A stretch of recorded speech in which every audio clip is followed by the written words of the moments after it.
श्री हरिवंश महाराज जी। महाराज जी, क्या कुंडलिनी जागरण के बाद हृदय से भावनाएं चली जाती हैं? क्या नींद कम हो जाती है? और इस अवस्था को कैसे संभालें? कुंडलिनी जागरण से तो भावना बढ़ती बच्चा। भागवतिक शक्ति, कुंडलिनी क्या है? एक भागवतिक शक्ति है।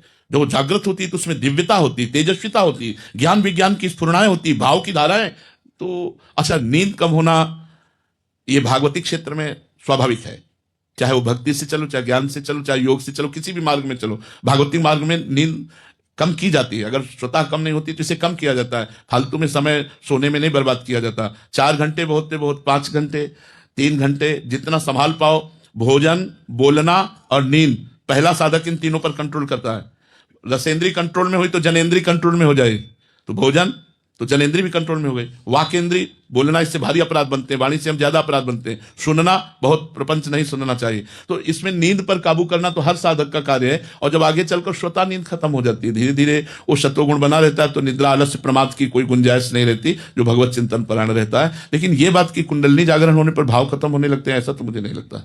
हम कुंडलिनी जागरण से तो और दिव्य भावों का स्फुरण होता है। जैसे सूर्य प्रकाशित होता है तो अंधकार का नाश होता है, ऐसे वो दिव्य शक्ति जैसे जैसे जागृत होती है वैसे वैसे भगवदाकार ब्रह्माकार वृत्ति बनने लगती है। तो आप जागरण कर रहे हैं क्या कुंडलिनी? अच्छा, कई घंटे सिद्धासन में बैठते हैं? पौना घंटा। पौना घंटे में कुंडलिनी जागरण होती है?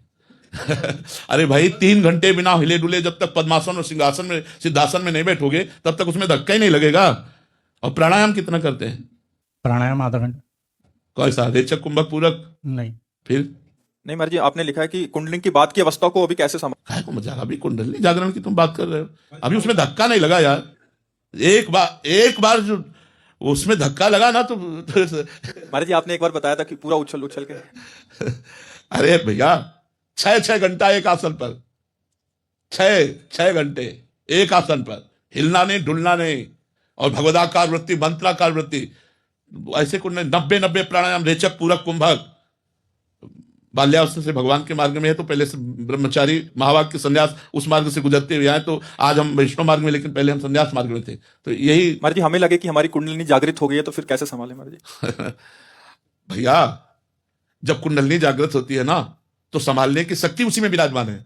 आप क्या समझते हैं? कुंडलिनी जागरण के लिए 2-4 लोगों को चाहिए क्या संभालने के लिए? उसी में पावर विराजमान होता है। वो भले उठा के कितना भी पटक दे, चाहे जितना, उसमें पूरी सामर्थ्य रहती। कोई ऐसा तो नहीं कुंडलिनी जागरण वाला पागल हो गया, खोपड़ी खराब हो गई, ऐसा। हाँ, प्रारंभिक कुंडलिनी जागरण में यदि कहीं गलती हो गई तो व्यभिचारी बन जाएगा वो।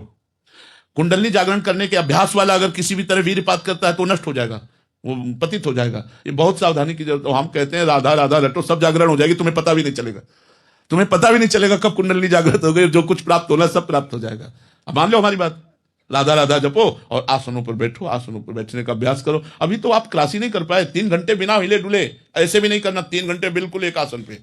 तब उसमें धक्का लगता है कुंडलिनी में। जब प्राणायाम, रेचक, पूरक, कुंभक, इन प्राणायामों के द्वारा तब उसमें धक्का, वो सोई हुई कुंडलिनी को धक्का लगता है, तब वो होश बदल जाते हैं। रात दिन मंत्राकार वृत्ति, पवित्र आचरण, पवित्र व्यवहार, किसी से कोई मतलब नहीं। तब ऐसे ठीक है, प्रयासरत रहो आप। कुंडलिनी पर दृष्टि मत रखो, भजन पर दृष्टि रखो कि नाम न छूटे। अपने आप वो जागृत हो जाएगी, आपको पता भी नहीं चलेगा।